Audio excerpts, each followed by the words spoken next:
Today I have a training talk update for you for CIM, the California International Marathon, which I will be running in just about a month on December 5th. And to be completely honest with you, I am feeling this training. It's getting to be a lot. So I'm going to talk about that along with the newest update for the Boston Marathon in 2022.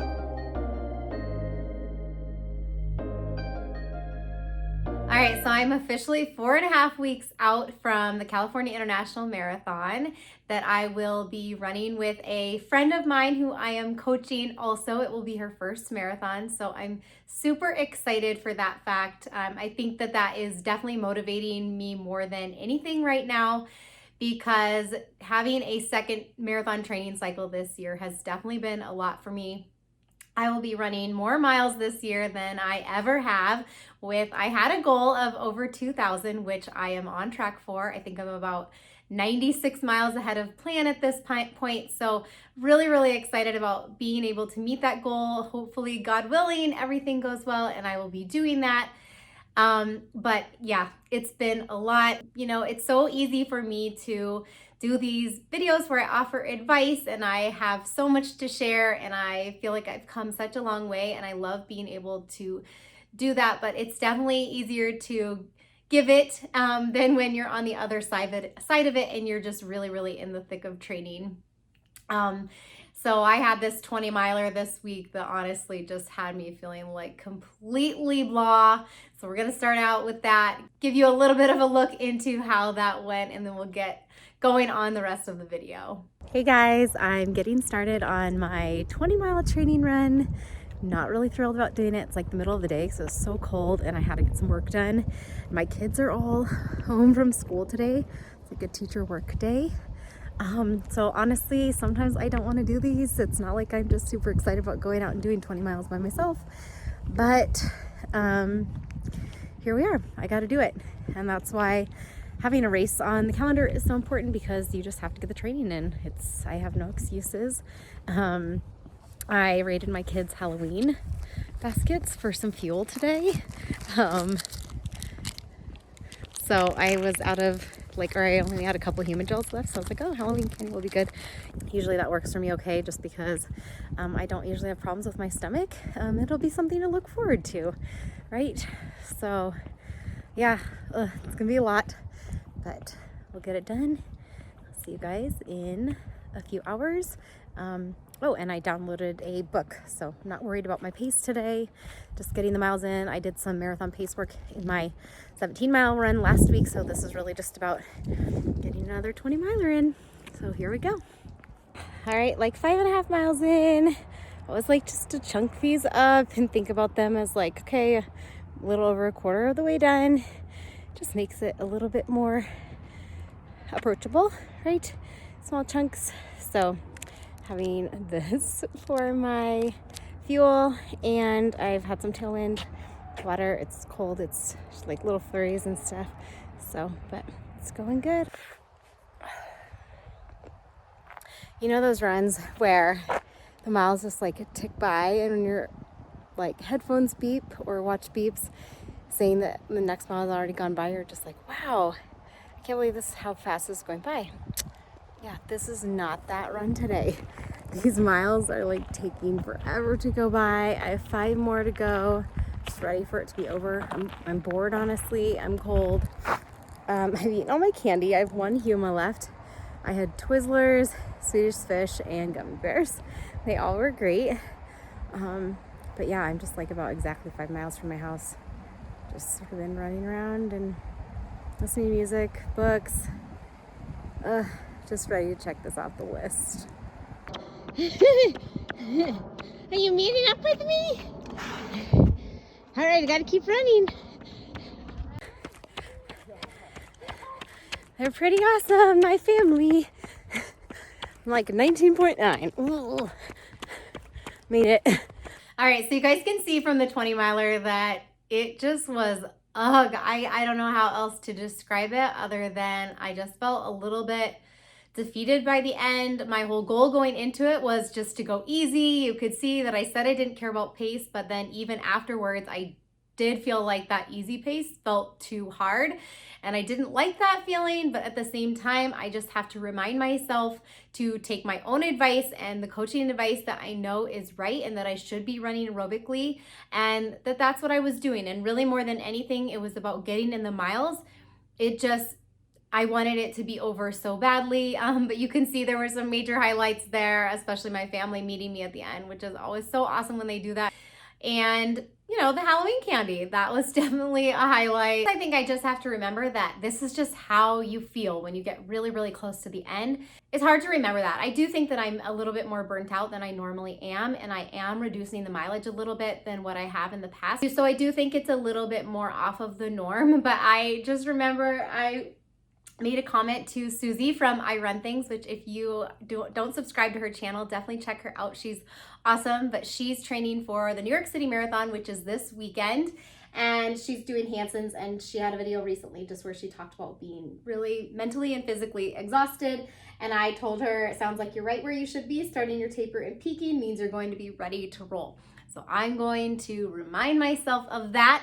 I do have one more 22 miler coming up. So I've checked 2 off the list, and I have one more, and I just have to remind myself that I am almost there. So last week was my biggest week at just over 52 miles. So that was with a 17-mile long run, which I did have some marathon pace work in that one. I did a few recovery runs. I have been doing my speed at Orange Theory, and I haven't really done much beyond that. I think tomorrow I am going to do some marathon pace work down to half marathon pace after I go to Orange Theory. But Orange Theory really is great for getting in that speed, short distance HIIT workouts. So if you haven't checked out Orange Theory, I do highly recommend it. And honestly, I just needed to put something in my week to really, really look forward to that's fun and different. I do a lot of slow running, and I enjoy Orange Theory, and that is a big part of your running journey and doing things that you enjoy. It's not always going to be perfect, and if you don't like it, then you're not going to do it. And I got to run with my group of friends, my running group, on Saturday, and so that was really fun because I haven't seen them in a little while. So then looking, you can see I did my 20-mile run alongside a recovery run yesterday, and today is my day off. So I always run 6 days in a row with the long run basically lumped in the middle so I could get that cumulative fatigue, and then I always take a day off before my speed days. And you can see that I haven't hit the 60-mile weeks like I've talked about, where I've recommended for qualifying for Boston, and that is honestly because I'm not feeling it as much in getting to that mileage, and I'm not feeling the need to do so right now. My goals for CIM have been really, really tough to nail down. And so this is why, if you've seen my video about being disappointed about qualifying for Boston and not getting in, I talk about some of that there. But I will be registering for Boston 2022 next week. And they just came out with the field size as well as some other stipulations. But up until basically yesterday when I found this out, it was very much in limbo in terms of if I would be running Boston, and really it still is. As far as CIM, I knew for sure that I was running it with my friend Renee, and it's been a bucket list race. And so I just really want to go out there, enjoy it, have fun, run a really, really good race. But in terms of needing a PR or a BQ, I don't really feel like I have to be doing that right now. However, then I have this other part of me that feels like I have to get another Boston qualifying time in case this time that I had in June isn't fast enough. So a lot of it is riding on what happens with getting into Boston. And just to be honest with you guys, I really feel fine with my marathon time at this point. My PR is a 3:33 and change, and I'm really happy with that. And I don't necessarily have any more drive to feel like I have to get that time any faster. I do feel like there's opportunities in the shorter races. I had so much fun doing that 15K recently that I would really like to focus on getting some PRs in those shorter races because I still think I have that in me. Whereas I think at this point, getting a PR in the marathon is absolutely possible, but I think that's going to have to change a lot in the way that I've been training, and especially upping the mileage. And I just don't know that I even want to do that or that it's necessary. So next week I will be registering for Boston, like I said, and from there I'm going to find out if I get in. And at that point in time, I can't really change much that I have done in my CIAM training. I think I've trained really, really well. As far as it being enough training to get a better time than I did this summer, I don't know. Time will tell, right? And it's a completely different race. And we know we can never really predict what happens on race day. When I hit my peak week in a couple weeks, I'll probably be at about 54, 55 miles, and I'm completely content with that. All right, so what did Boston come out and say? They said that their field size for April 22 is going to be 30,000 runners. So that is extremely promising for me to get in with my 6 minute, 8 second buffer that I have. I did get in for 2020 before COVID with a 4 minute buffer, and that field size was, I think, 31,500, something like that. So I'm feeling really good about it being open to 30,000 runners with the time that I have, but you know, there's no guarantees. We'll have to find out, wait and find out. The other big thing that they said is that you have to be vaccinated. So that's no issue for me. I am vaccinated, and you know, they're an organization, a business who can make that decision, and that is what they've said. And whatever, you know, if whether that means getting a booster at that time, I'll make sure that I have that. And so that doesn't affect me. So next week, I'm going to register. I will find out within a week or two after, and I will be sure to let you guys know what the outcome is of that. And then as far as CIM goes, honestly, if I find out that I'm in for Boston, I will really just probably go into CIM with just a huge smile on my face, just wanting to enjoy it with not some big goal. And I'm honestly pretty excited about that prospect happening, because every other marathon has been this big, big goal that with a lot of pressure on myself, and it would be really nice to take that pressure off just this once. So guys, in terms of advice that I can offer to keep going when it gets really tough, because especially in marathon training, it does. And even if you're training for a shorter race and it's something that's, you know, mileage that's new to you or quality work that's new to you, it can get really, really hard. And I get that. What I can just say to you is to remind yourself of why you're doing this. When it gets really, really tough and you're in those biggest weeks with the biggest mileage, you have to remember what your purpose is of doing this in the first place. Beyond that, I like to really focus on being grateful about being able to get out there and do these miles, because I can look back on times when I was sick or when I was hurt and I couldn't run and I couldn't stand it.